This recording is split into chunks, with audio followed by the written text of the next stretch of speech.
Next question है 43C। इसमें ए और बी पार्टनर हैं जो 13,000 और 11,000 कैपिटल लेकर के आते हैं। सी को इसमें पार्टनर बनाया गया है 1/4 पार्ट के लिए। ये नया साझेदार पुराने साझेदारों की संयुक्त पूंजी के आधार पर अपनी पूंजी लाता है। तो जो पुराने साझेदारों की पूंजी है उसकी पूंजी के उनकी कैपिटल के आधार पर न्यू पार्टनर जो सी आया है वो कैपिटल लेकर के आता है। तो सबसे पहले हम यहाँ पर जो कैपिटल है ओल्ड पार्टनर्स की वो लिख लेते हैं। तो यहाँ हम लिख लेंगे इन्फॉर्मेशंस में ओल्ड पार्टनर कैपिटल कौन कौन है, ए एंड बी, ए और बी। ए की कैपिटल 13,000 है और बी की कैपिटल 11,000 है। ये कैपिटल दे रखी है। कंबाइंड कैपिटल निकाल लेते हैं इनकी। Combined capital of A and B, दोनों का टोटल कर दीजिए।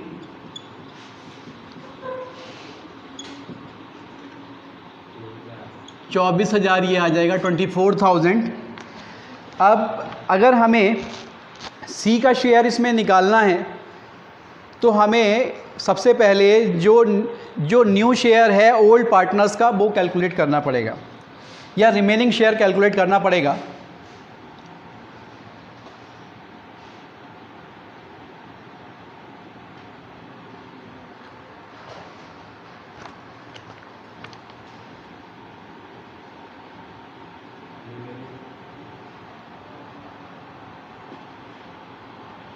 न्यू पार्टनर का शेयर निकालने के लिए कैपिटल में सबसे पहले हम टोटल शेयर को फर्म के 1 मान लेंगे।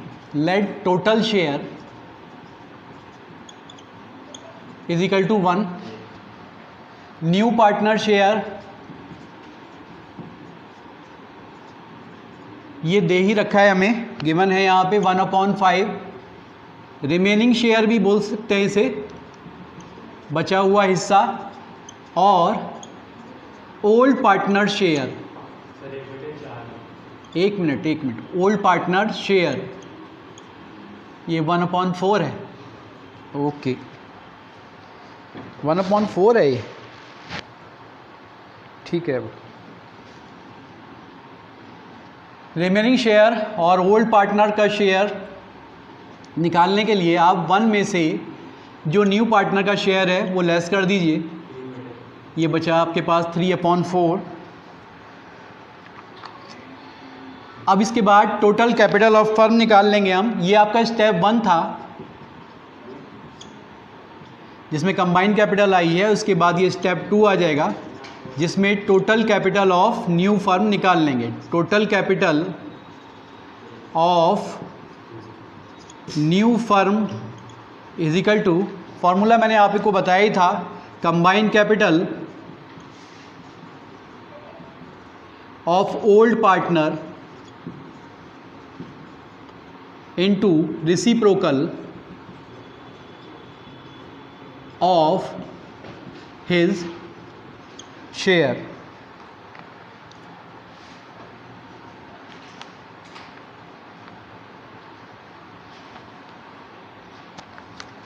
तो टोटल कैपिटल जो है total capital of new firm ने आपको निकालनी है। कंबाइंड कैपिटल ओल्ड पार्टनर्स की यहाँ 24,000 दे रखी है। 24,000 का जो शेयर है ये 3/4, ये ए और बी का कंबाइंड शेयर है। आप इसका रेसिप्रोकल कर दीजिए 4/3 जो कि आ जाएगा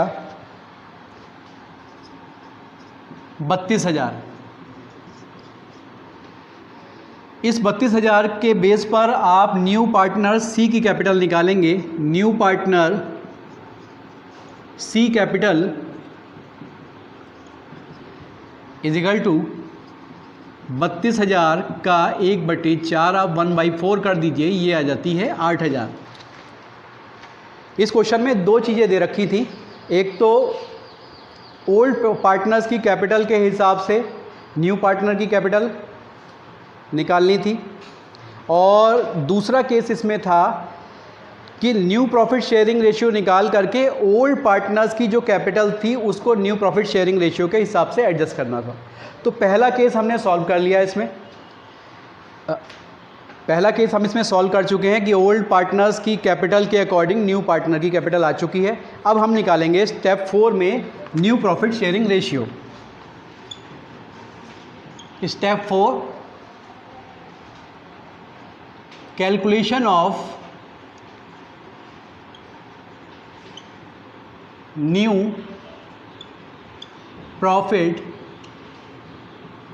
शेयरिंग रेशियो। तो अभी हमने पहले जो निकाला था ए और बी का कंबाइंड शेयर जो निकाला था वो निकाला था 3/4।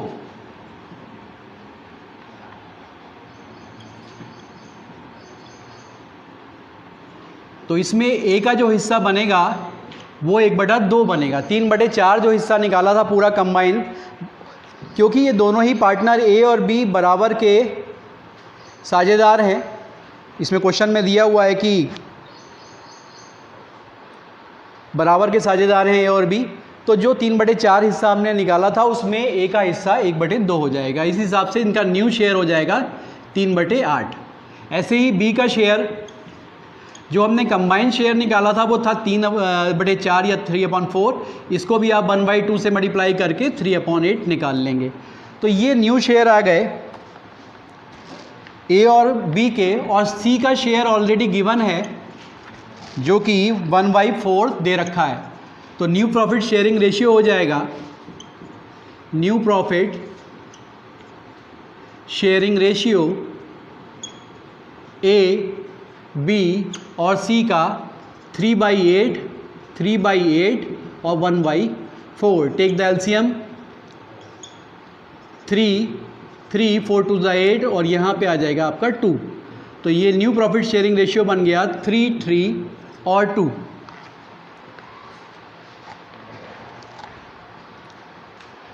अब इस न्यू प्रॉफिट शेयरिंग रेशियो के अकॉर्डिंग हमें जो कैपिटल है ओल्ड पार्टनर्स की वो एडजस्ट करनी है। ठीक है, तो स्टेप 5 में जो हमने न्यू फर्म की कैपिटल इससे पहले निकाली थी वो निकाली थी टोटल 32,000 फर्म की कैपिटल थी। ठीक, अब 32,000 की कैपिटल को आपने ए और बी की कैपिटल निकालनी है। अब कितनी होगी? तो रिक्वायर्ड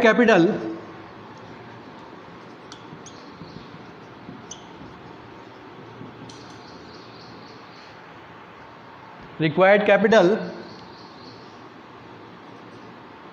ऑफ ए 32,000 में जो ए का शेयर बनेगा 3/8 का बनेगा।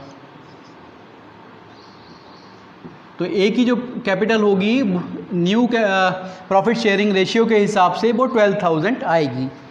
Required capital of B, B की जो कैपिटल बनेगी वो भी सेम बनेगी क्योंकि शेयर सेम है 3/8 का, ये भी 12,000 आ जाएगी। पहले जो कैपिटल थी 13,000 थी ए की, अब हो गई है 12,000। अब यहाँ पर हम सरप्लस और डेफिशिएंसी निकालेंगे दोनों पार्टनर्स की। जिसकी कैपिटल ज़्यादा आ रही होगी वो उस सरप्लस को निकाल लेगा, और जिसकी कैपिटल कम आ रही होगी वो उतनी कैपिटल ले करके आएगा। वो हम पार्ट करेंगे स्टेप 6 में।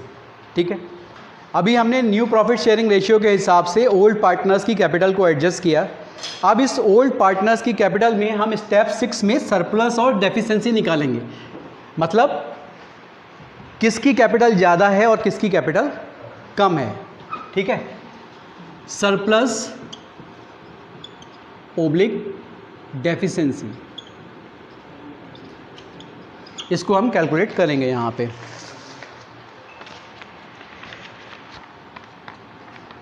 तो यहाँ लिख लेंगे हम ओल्ड कैपिटल ए और बी। ओल्ड कैपिटल जो थी फर्म की इनकी ए और बी की वो 13,000 और 11,000 यहाँ पर दे रखी थी पहले। रिक्वायर्ड कैपिटल जो हमने निकाली थी न्यू प्रॉफिट शेयरिंग रेशियो के हिसाब से, वो निकल के आई थी दोनों की 12,000 और 12,000।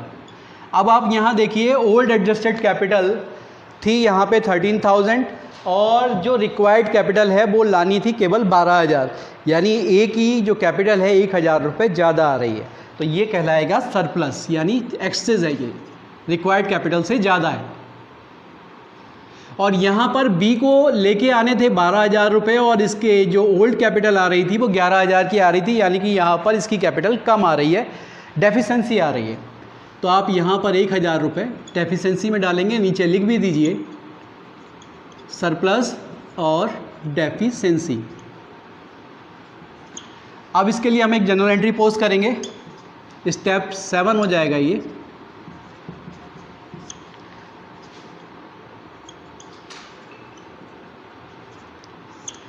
ए को कैपिटल निकालनी है क्योंकि उसकी कैपिटल ज़्यादा है, तो आप यहाँ पर ए का कैपिटल अकाउंट डेबिट कर देंगे, as capital account debit to cash account being excess capital withdrawn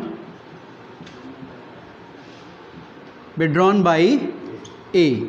ठीक है, 1000 से ये कैपिटल पोस्ट हो जाएगी और बी को 1,000 रुपये लेकर के आने हैं क्योंकि इसकी कैपिटल यहाँ पर कम है। Cash account debit to B's capital account.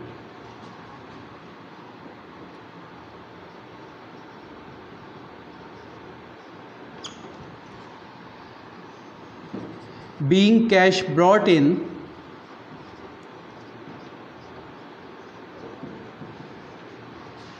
by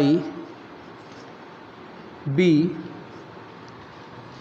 for his share of capital. 1,000 रुपये बी अपनी जो कैपिटल कम पड़ रही है वो लेकर के आएगा। तो इस तरीके से ये क्वेश्चन हमारा कंप्लीट हो गया। किसी को कोई डाउट हो तो पूछ लो। नहीं, सबको समझ में आ गया? आर्यन, ठीक है।